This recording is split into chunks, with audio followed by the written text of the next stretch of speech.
So outside my studio, beautiful, calm, peace, quiet, birds singing, leaves rustling, flowers growing. Inside, absolute carnage. Absolute just nightmare carnage. So I have 1 week to go until open studios, and all this has to be presentable for visitors by then. And I don't quite know how that's going to happen. Oh, I just noticed I've got 2 paintings in there that I'd forgotten about. That's good. I was worrying I wouldn't have enough paintings, but actually I think I'm fine. These are in progress. These are in progress. This one's in progress. But I'm telling myself this is good for people to see, you know, all the stages of a painting. This is a pile of paintings that are finished but waiting for either varnishing, framing, deciding where to hang them, whether to include them, whatever. So I've put them there so that I know they're done. This is a pile of rubbish waiting to go. My bin's overflowing. My table's absolute carnage. I'm priming boards here to do work on the CVP course. I'm also working on some small pieces. These haven't resolved themselves yet. But these are small pieces on paper to offer something a little bit less expensive. I've got some over here which I've got ready in mounts. So these are ones that have kind of resolved themselves, goes that way around, into a state that I'm relatively happy with. And they're waiting for mounting. And then I'll wrap them in cellophane because it always looks nicer to give people, you know, something wrapped and proper.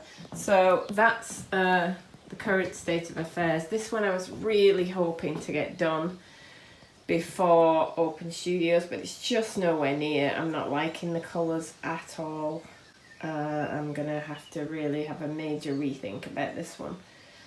So the problem with this one behind me is that I started with another painting in mind. I was thinking open studios need to have something this size for a certain place in my house where I wanted to hang it. And I was working on a series of paintings in a colour palette similar to this, but this one I was like, oh, remember that one that was really popular? I didn't consciously think that, but I think in the back of my mind that was going on. And so I've started to try and make something similar, and it never works to try and replicate something. And this is totally different colour palette anyway to the one I was working in. So what I'm going to do with this one is give up on the idea of having anything ready to hang in that spot. I have something else that I think I can put there, and instead just work on this one in the way I would want to work on it if I was starting from the beginning. So the first thing I'm going to do with it is sand it and then go back in. And what I've actually decided is there's 1 week to go to open studios, so I'm going to call my work done now. The bigger paintings. What I have done is what I have to show. The other stuff I'll show as work in progress, just to explain to people how paintings come about and what my process is. That'll be interesting, I think, for visitors. And I will work on, for the last few days that I have free to work on art for open studios, I'm going to develop more of those small pieces on paper, which I think makes more sense. It's good for me, good to play and practice. And it's good for visitors to have the option of something less expensive, and since I don't do prints, this is one way to do that. Also, I just really like them. I really like working on paper, playing, and then developing that into something interesting.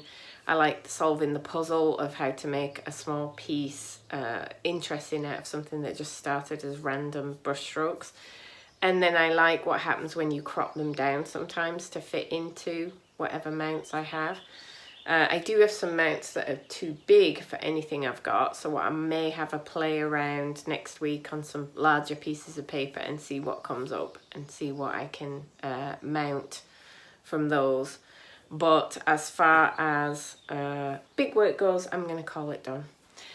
And that just is a huge relief, because now I can focus on getting organised and tidied up in here and making it as nice an experience for visitors as possible, which I want to do partly to make it a nice experience for visitors, but partly also because the nicer experience you have, the more likely you are to feel like buying something. And I have work I would like to sell. So that's the plan for this week for me. I just wanted to drop in and say hi. I hope everybody has had a good creative week, and I wish you an even better one next week. Take care. Bye bye. So I just wanted to pop back on after I said I was done and show you this, because this is the big painting that I really wanted to have ready. And I just felt like, you know what, I'm not going to get it ready. It's not going to be finished, so I'm just going to have a play on it. And I started to change the colour palette and just be a lot looser with the way I was applying paint. And this is nowhere near finished, but I'm so much happier with what's happening on here now. And I'm going to continue to change the colour palette. But I just love some of the textures coming through this transparent burnt sienna, and I always like this burnt sienna, this phthalo turquoise and magenta as a colour palette always has really worked well for me. So I'm gonna just keep on developing this. There's tons of things that really need work on, but I'm just so much happier, and it's amazing how once you let go of thinking you have to finish something and let go of trying to force it to be something it's not, and just experiment, that all of a sudden you feel happier with it.